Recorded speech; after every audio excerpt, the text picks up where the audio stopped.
A quick note before we get into the episode. Oversharing is a podcast for entertainment purposes only. It is not a medical podcast and does not constitute medical or psychological advice. Always seek the advice of your physician or mental health professional. Let's do an overshare. You want to read this one?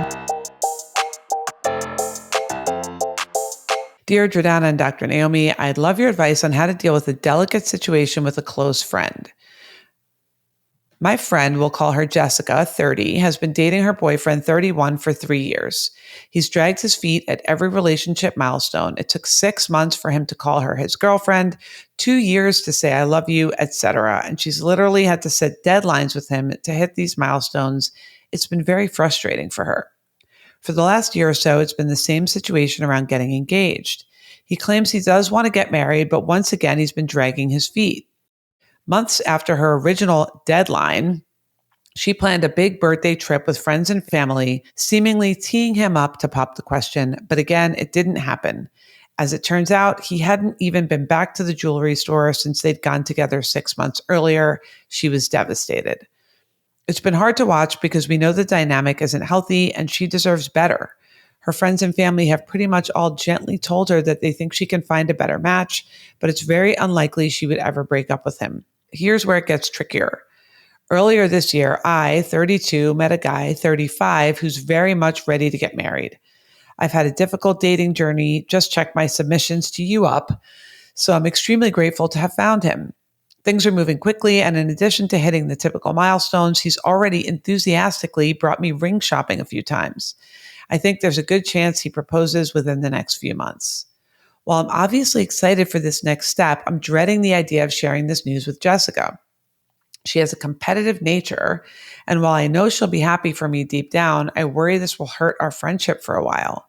What's the best way to approach this conversation? I feel like I should give her a heads up beforehand so she doesn't feel totally blindsided. Should I lean on the fact that we're a few years older? And how do I tell her when it does happen? Celebrating in front of her feels cruel. Any advice would be greatly appreciated. Celebrating quietly. This is a pickle. Yeah. To the first emailer, this is what happens when the guy doesn't just break up with you. Yes. And instead avoids that conversation entirely. And then you get this situation where you're like still dating, but they're just not, they're not pulling the trigger in either direction. 100%. This sounds brutal. Be glad. I'm not sure which one's worse. Probably this, to be honest. Yeah. Because it's like the constant unknown, constant disappointment. Like what our, first listener went through is like rip off the Band-Aid, horrible, like shocking, the whole thing. But I definitely think long-term that's better than this. Because then it does, like you're describing, start to change your whole personality, start to affect the way you interact with people around you. You're not happy for other people. You're like hyper-focused on this one thing. She says she's competitive. So that might be part of why she's also like, I'm sure she loves this guy and she wants to marry him, but there might be this competitive thing of like, oh, now I have to start the race from the starting gate and everyone else is like further along. I don't want to cut my losses and start from square one. I think that a lot of people feel that way when they're like, if I just hold on for a little longer, maybe he's going to be all in, which maybe he will, who knows? But anyway, that's not the person who's writing in. So that's her. Yes, that's her problem. This person has this issue of, look, I think the biggest advice, the ultimate thing is like, this is her problem. You're allowed to get engaged. You're allowed to be happy that you're engaged. I think when you say, should you give her a heads up, like a warning shot? Yes. If you held back from telling her that you've been ring shopping, I would tell her that so that she kind of like sees this is happening and like it's coming, knows that it's coming. So she's not totally caught off guard. She's going to be pissed. Yeah. She's going to be jealous. She's going to be upset. She's not going to like it from everything you said. I don't think there's too much that you can do about that. And I hate to say this, but it might be good for her. I agree with you. I was thinking that. Yeah. Because it's not like she's in a situation where she has no agency, right? Like it's not like something terrible has happened to her and she cannot control anything going on with the outcome. Yes. Like she can, sometimes these kinds of things do push people to make a move. Yep. Oh, he'll certainly hear about it. The boyfriend will.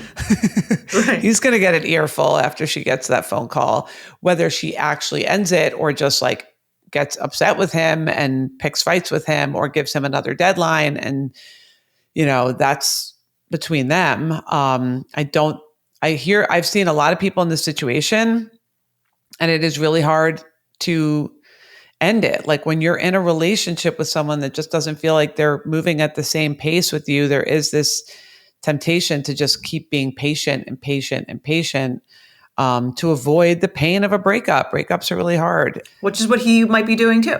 Yes, totally. Of like, I'm just buying more and more time, just like delaying and delaying and delaying because I don't want to have a difficult conversation. Yeah. Or like, lose the companionship of this person for now, which feels nice. Right. So as far as what she's going to do, I think you need to, like, if you've gone ring shopping, let her know, like, you talk about, what your feelings are.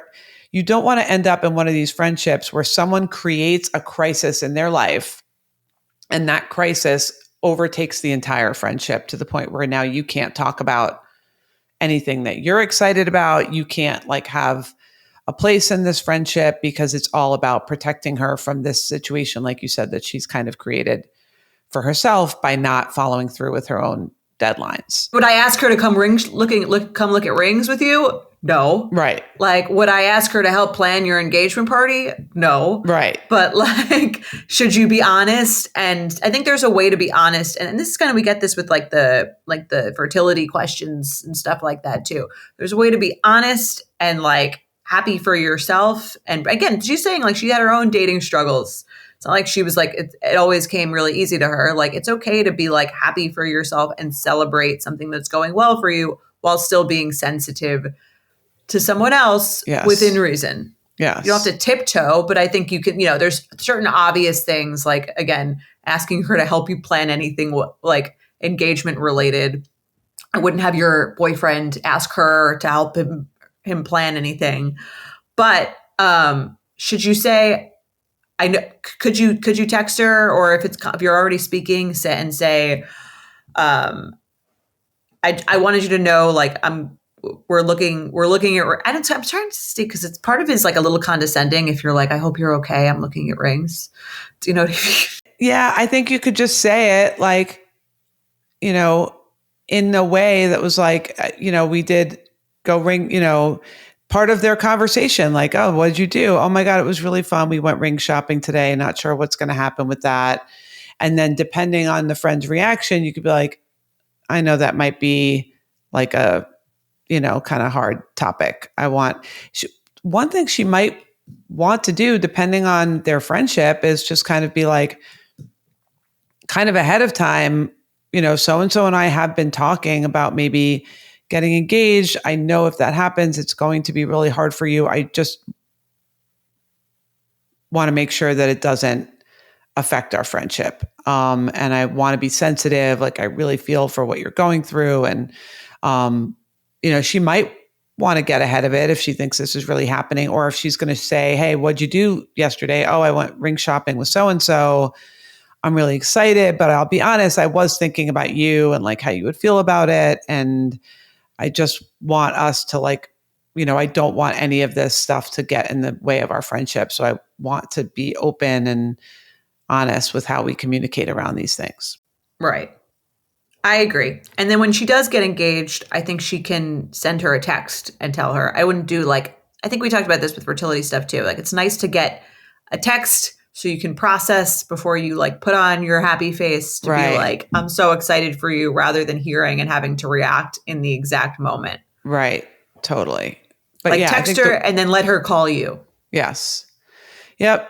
And it, this might be a good thing for your friendship. And again, like an indicator of how you guys are going to handle things long-term in your friendship. If you can just kind of maybe one night or whatever in person, just be like, this is how I feel about this thing. Like, I think we've been talking about this and I know it's a sensitive subject for you. And I just want to make sure that we're able to communicate about this and stay close. And I really care about our friendship and I don't want any of these topics to feel like uncomfy. That might be an option depending on how, open she is to vulnerability and communication. Yeah. I would try that. And then just know whatever she reacts, that's all you can do. You did everything you could do. You were nice, you were respectful. But again, while still accepting that you can celebrate your own wins.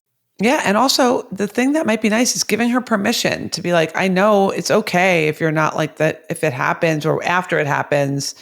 I know it's okay if you're not like, I totally get if you're not the happiest right now for me. Like I might feel the same way if roles were reversed, and like give her permission. Yes. To I feel like that. Her feelings. I might feel the same way if roles were, or I probably would feel the same way. Right. So then it gets her off the hook of having to like fake it when you know that she is, or like, I'm sure she'll still fake it a little bit, but just kind of giving her permission to feel the way she feels. Because I do think a lot of people would probably feel this way. But I do hope that this pushes her a little bit, because I'm sure you're not going to be the last person that's going to get engaged and it's going to trigger her.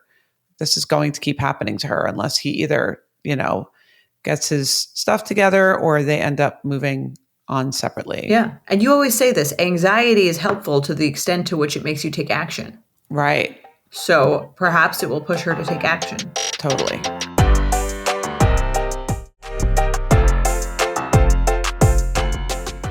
All right. Let's do a Betchicist. I like this one for you as a therapist. Good ethical dilemma. I will read it. All right. Hello, Jordana and Naomi. I love the podcast and I've been listening from the very beginning. I have a situation I hope you can help me with. I'm a mother of two. My husband and I have been talking about having a third child. However, I'd like to try therapy first to address some of my anxiety and trauma around pregnancy. I'd also like to address some of the stress of motherhood. For context, my doctor found a lump on my first daughter's neck on the 20-week ultrasound, and we were told by a specialist that it was cancer. We had to go through multiple tests at Boston Children's for them to rule that out. I ended up having a relatively healthy child who is a medically managed condition that's nothing like cancer. Then I miscarried shortly after I got pregnant the second time. Finally, when I got pregnant again, I ended up on light duty, I don't know what that is, due to complications around the 34-week mark. When I went into labor, someone hit us on the way to the hospital and drove us off the highway going about 70 miles an hour. Oh my God. We all survived, and I had the baby at the hospital with minimal differences to a regular delivery. My husband was amazing and supportive through all of this. Anyway, my husband does not really believe in therapy. He has said that he will support me if I want to go and work through this issue. However, he just brought up that he is very uncomfortable with a stranger knowing intimate details about him. So he asked that I not speak about him in my sessions. He said that he shares with me more than he would ever share with anyone else. He trusts me with the inner workings of his heart and mind. He wouldn't then want me to talk about that with a therapist, a stranger to him. Furthermore, he believes that important decisions in a marriage should be made by the two of us, and important discussions about our lives and our future should be between the two of us as well. I agree that we would need to make these decisions ourselves, but I don't think therapy would hinder that. How can I go to therapy and respect his privacy while also addressing my needs? I don't see how I could leave him out of my pregnancy and birth stories. So as a therapist, do you think it is unethical to go over life events that involve someone who has specifically asked me not to discuss them in therapy? Thank you so much for your help. A bottled up Betch. All right. This is interesting. I think this is going to be easier in practice than I think she thinks it is. She may have to tell him, like, I don't think the request that she never mention him at all is reasonable. Like, right. To anyone. I mean, I think that's like, you can't talk about me to anyone ever. That seems crazy. That's crazy. I think she can respect his wishes by maybe not diving into like his personal trauma or what happened to him in his life, or, psychoanalyzing him, which often does happen in therapy, where like people want to kind of psychoanalyze their partner or their friend or their boss or someone else that's not them. So I think she can respect that. I think she can do this in a way where it's like, she's not going to never talk about him, but she doesn't need to go in on him and his feelings. Like, I think that's possible. I think his fear is, what I hear is that she's going to go into this therapist, and her and the therapist are going to decide whether or not they're going to have a third child. Right. And he thinks that that's crazy, which yes, and speak on his behalf, right? Basically, yes. So I think if she's just like, I need to process my feelings and fears and what I experience, and if you are like a character in that, a player in that, if you're a part of that, I'm going to talk about it. But she doesn't need to, she, like, let's say she thinks that, he's depressed. I think she can just kind of mention, like, I'm not sure. It seems like he might be a little depressed, and leave it at that, instead of like maybe going into all the reasons and explaining. Like, I think she can respect his wishes and still get what she wants to get out of therapy. I don't think she needs to go in on his most personal private thoughts that he's sharing with her in order to get what she's looking for out of therapy, because it really doesn't even sound like it's that much about him. Right. Yeah. But I think the idea that she would never mention him at all is crazy. That's crazy. I mean, she has a husband. He was there.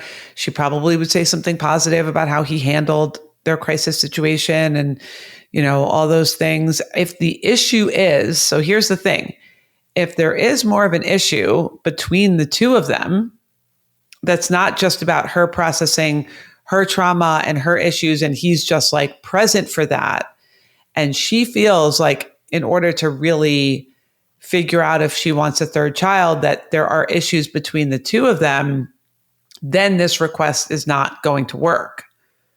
Right. I mean, she also said she'd like to address some of the stress of motherhood. I feel like you can't really have that conversation without bringing in whatever your partner is doing or not doing. Right. I mean, she might want to follow up with him with kind of like, if there are specific things that you feel like you don't want me to share, let me know. Like, I'm happy to respect that.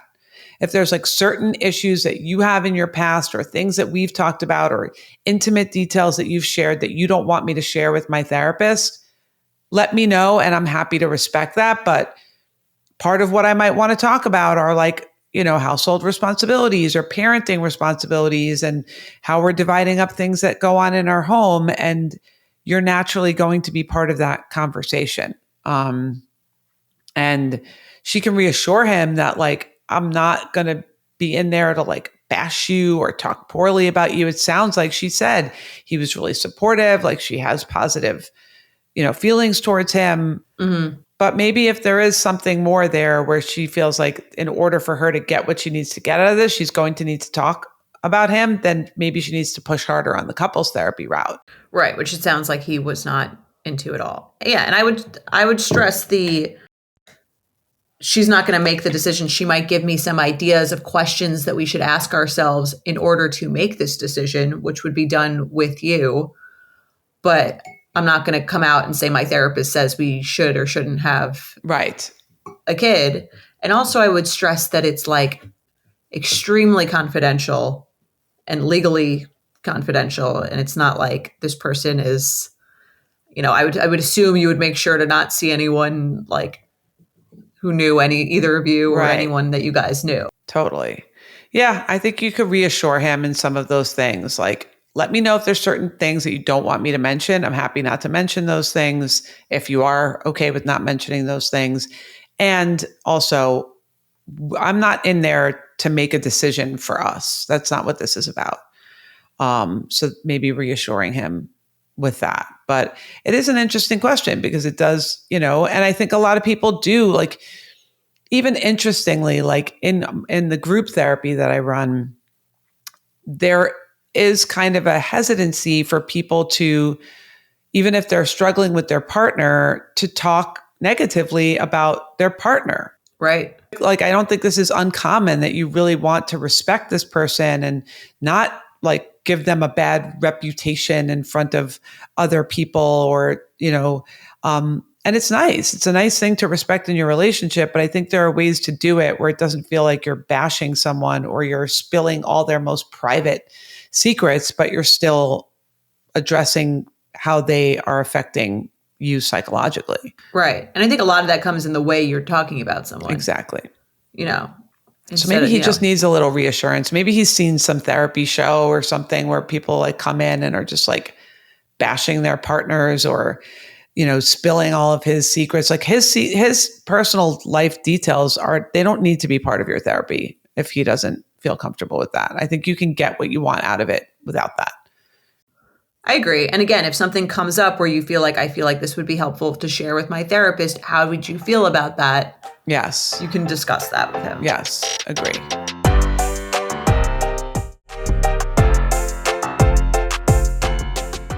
All right. Let's do some triggers. I think we solved that one. Do you want to read our first one? Sure. Okay. A lot of therapy questions and relationship questions today. Yeah. Yes. All right. Here we go. Hi, Jordana and Dr. Naomi. I love listening to Oversharing and appreciate the work you do and your perspectives every week. I'm a first-time mom, still in the early stages of postpartum. Our baby is beautiful and healthy, but my husband and I are still working out some postpartum depression on both our ends. Before getting pregnant, we never even knew that paternal PPD existed. Anyways, I was excited to return to work when the time came. I would miss my baby, but I love my job, my manager, and the team I work with. I've also been very career driven, and I was so excited to feel fulfilled as a mom and a working mom. 1 week into my return to work, my entire team was laid off from this large tech company. I realize it's an unfortunate reality for many in the country right now. Between postpartum and losing my job, I thought it would be a good time to return to therapy. I chose to work with someone new who said they specialized in postpartum. When I joined the online session, he asked, "How are you?" And I responded and asked the same, to which he said, "Can't complain. I had a good poop today." I thought that was weird, but the session continued. When I explained I wanted to work on stress management as I start looking for a new job, he asked what I did for work. Upon explaining my role, he replied, "Couldn't AI just do that?" Wow. I was so floored that I awkwardly laughed it off and then spiraled on it the rest of the day and into the night. This comment might have been a joke, but it seemed inappropriate to say to a patient who's struggling to rebuild their identity and career as a new mom. So how triggered can I be? I would love to hear your perspective if I'm overly sensitive and how much a therapist should or can joke with patients. And at least an AI can't be a mom too, Betch. P.S. This mom brain will not allow me to think of a more catchy sign off. Okay. Yeah, this is crazy. That's a very insensitive comment to make. It sounds like this is within the first 2 minutes of them meeting each other. Not a match. Not a match. I don't know. I don't like to off the bat be like, this therapist is Stinks. crazy, but right. How are you? And then he says, "I had a good poop today." I don't. Right. Who would say that to anyone? It's a professional setting. Anyone. I mean, maybe, not even. But if you had an established relationship for years with this person and you know their sense of humor and they make jokes like that and it's like a thing that you do.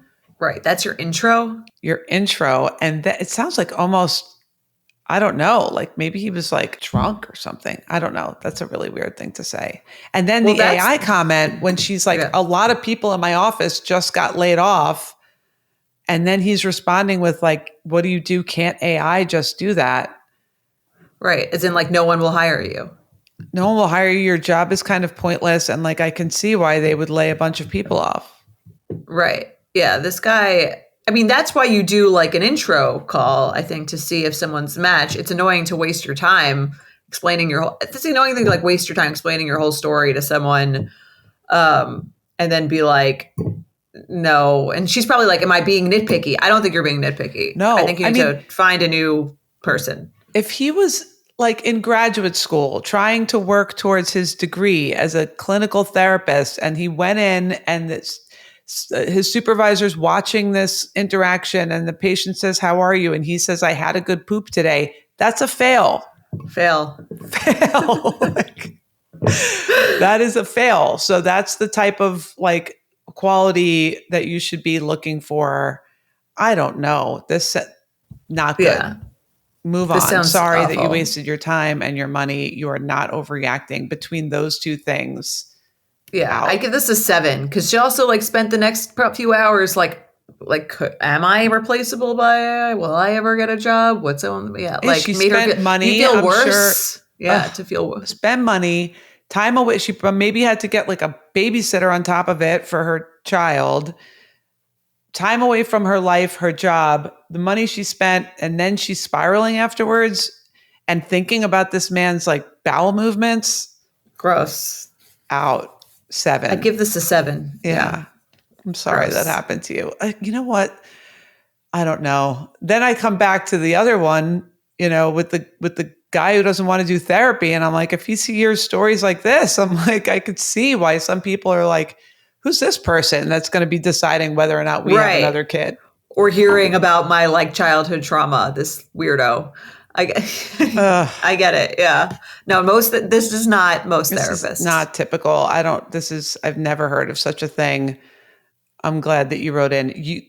Don't let anyone, you don't need to give this person another chance. This is not. I agree. That's why you have these intro calls to see if there's like a vibe. It sounds like there is definitely not one. Yeah. And a lot of people will give like a free 15-minute, like kind of get to know you call.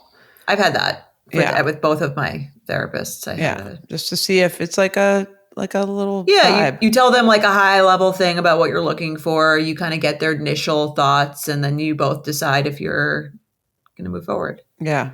Oh God, I'm kind of grossed out by thinking about this random like ghost person's poop in the out morning. There break. Right. Also just like out there giving advice to people. Yeah. Weird. All right, let's do one more. All right. Hi, Jordana and Dr. Naomi. Love the pod. I'll jump in with a triggered for you. My future sister-in-law, my husband's brother's fiance, is starting to plan their wedding. Recently, she was talking about potential bridesmaids, and I got the sense that I wasn't going to be asked to be one. I was mildly disappointed as I figured it was an easy way to include me in the day, but understood because we aren't particularly close and I didn't have her as a bridesmaid in my wedding a year ago. She was dating my brother-in-law at the time, but not engaged. Today, she texted me, I know you're busy with your sister's wedding next year, but if you'd want to be a bridesmaid, let me know. But then followed it with this Google survey, screenshots attached. I was floored. The survey suggests I need to sell why I should get to be a bridesmaid and convince her that what I would bring to the table. I was immediately offended and triggered, and it made me not want to be part of it at all. Bridesmaids should be about including your close friends and family and not making your friends duke it out like it's the Hunger Games. I ultimately responded and said I would be happy to be a bridesmaid because it felt rude to fully say no, but if it doesn't work out, no problem. And I did not even acknowledge the deranged survey or fill it out. How triggered can I be? Also, do you agree with how I responded? Should I acknowledge how offensive this is? She's slightly younger than me. I'm 30, she's 26, but not young enough to excuse this in my book. Thanks for your takes in advance. No, I will not take your survey, Betch. All right, this survey, she included the screenshots of the survey, is crazy. Some of the questions these are the questions. There's not that many. I'll read them. Specialties that would help plan a wedding and day of wedding. Any dates or time periods during the next year you are not available. What would you like to get done in terms of like hair and makeup? Rank how you wish to participate during my wedding journey. And then the options are not interested, no hard feelings if I'm not picked, I better be picked. And then the options are bridesmaid, maid of honor, guest, attend bachelorette party. And then the last question is reasoning why you should be picked to participate in the wedding. Support your reasoning from the previous question. This is crazy. Yeah. I can't believe that. Can you imagine like if someone were like, I'll give you $100 to send out this survey, like pretending that it's real. No way. I don't think I would do it. It would be too embarrassing. Yeah. Just like the idea that you thought that you were like being your bridesmaid was so important that people would be like fighting for it. Yeah. It does sound extremely narcissistic. So for the record, I totally agree. Devil's advocate position. Okay. The devil's advocate position, and the survey is deranged, but I agree. The devil's advocate position is maybe there is this culture with brides and bridesmaids and where it's sort of like, you ask me and I really don't have the time or money, but I say yes because I don't want to offend you, right? So now I'm doing this role that I really don't want to be doing. Right. So I kind of can understand the concept of like, I want to make sure you're into this. This doesn't sound like what it is. It sounds like it's more of a sell yourself. Like you should be so honored. I'm surprised she didn't put on an application fee. Like American Idol, like American Idol or something. Right. Yeah. Like an administrative, cost. Processing fee. A processing fee. But I could see almost like and I hear this a lot in my practice where people are like, I'm a bridesmaid in like 7 weddings. It's so expensive. Like I don't really want to do it. I don't want to buy the dress. I don't want to do all the things. I don't want to pay for this, that, and the other, but I feel bad. And they end up there are people that end up spending like upwards of like $10,000 in a year to be part of other people's weddings that they don't really want to do. So I get the concept of finding out what are you interested in doing? Like, and I like that she was like, bachelorette party only. Yeah. Because there might be some people that are like, yeah, I'm down for bachelorette it's a slippery party slope, only. though. You might only get all bachelorette party onlys. Yes. Or all guests. Right. Yeah. If it was just that question, right. I think I might be okay with it. Right. If she didn't send her a personal text and just sent this email out, hey, you guys are all important to me, meaningful in my life. And she explained it exactly how you did. I wouldn't want to get into a situation where I know you guys have a million weddings and bridesmaids and they're so expensive. And so I don't want to put anyone in a weird position. So I'm just sending out this survey just to get a sense of who actually wants to be a bridesmaid and no hard feelings on the answer. Yeah. And it was just rank how you wish to participate in my wedding. I wouldn't call it a journey, but in my wedding. As if it's like, the best journey of your life. It's like no one cares about this wedding besides you. Right. But I think if it was just that one, I agree. It might be like, that's kind of nice. We're all, yes. The honesty is refreshing. The picked part, like if you're not picked and the whole, like what skills do you have that would make you like, you want a wedding planner, hire a wedding planner. This isn't like free labor. These are a bunch of friends to come and take photos with you and stand by you and tell you how pretty you look and like be nice and hang out. That's what this isn't. If you want a wedding planner, hire a wedding planner. I agree. Get over yourself. This is crazy. And I think her response was great. I'm not filling out this deranged survey. I'm going to like say, hey, here's how I feel about this. Would love to participate. Right. Definitely not going to be doing any dances or jumping through hoops. And I'm not filling out your survey. Agree. Like a real person has a real conversation with someone. Yeah. I hope that you guys continue to send your wedding stuff in, even though we tend to have this view on it. But this one is... This one's nuts. This kind of takes the cake. An email explaining the reasoning with just the survey about what you want to be, I'm okay with. The other parts, crazy. I give it a 7 again. And I think it's also because you're like, oh, you're marrying my brother? That's awkward. And it's a... it's our husband's brother's fiance. Oh, that's not so bad. Okay. Right. That's not too bad. Yeah. Yeah. Less personal. I'm going to rank it lower. I do think it's an indicator of like some kind of craziness that's about to happen around this wedding. So I think it would be good for you to kind of not be picked because it sounds like this is like major Bridezilla territory. This is almost like funny and crazy. Fair. And I'm going to give it like a 4, but it is as far as like triggering, but it is kind of nuts. You know what? You're right. Since it's if her husband's brother's fiance, I'll give it a 4. If it was like this person's marrying my brother, I feel a little like weird about them as like a judgmental. Yeah. I think it'd be higher, but I agree. Husband's brother's fiance, I'll give it a 4. Yeah. Yeah. I appreciate you sharing this. I do think it opens up a good conversation, like you said, around, I don't know that I would do it as a survey, but maybe like I don't want someone to be participating in my wedding that is feeling not like festive vibes about it. Right. You're not into it. If this is like the 7th wedding that you have and we're not like best friends, I would want to know if someone was like reluctantly participating in my wedding. And there's ways to get there without this whole thing. Yeah. But we did it. All right. Thanks for writing in, guys. Keep writing in. We love our listeners. Can't wait to hear more. Looking forward to next time. That's our time. Great work today.